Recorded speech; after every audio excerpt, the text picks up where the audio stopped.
Ayan, magandang araw sa lahat ng mga ating ka-El Nido. Ayan, nasa bayan tayo ulit upang maghasik ng lagi. At din, ayan, patanaw-tanaw nga ako sa tanawin, napakaganda. At oo nga pala, sa mga hindi nakakaalam, halos dinadayo ng turista yung ating bayang El Nido. Ayan, so kitang-kita nyo naman, napakaraming turista. Ayan, oh, napakaganda. Ang sarap niyang tabihan. At saka nga pala, no, napapansin ko lang, parang mas sanay silang magpainit sa araw, ano? Samantalang tayo mga Pilipino, arte na arte sa init ng araw. Ewan ko ba kung bakit sila ganun. At dito nga may nakita akong isda na nakadapa. Naku, Diyos ko po.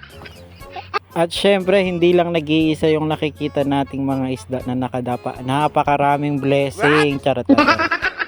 At din mga ka-El Nido, pinagpatuloy ko lang yung paglalakad kasi nga napaka-boring sa bahay. Dito sari-sariwang mga tanawin yung ating makikita. At syempre, samahan nyo na rin ako.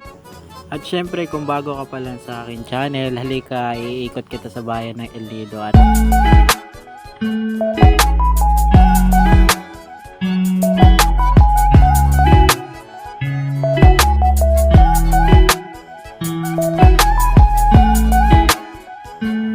okay, kung bago ka pa lang sa akin channel, huwag mo sana kalimutan mag-like, share, and subscribe.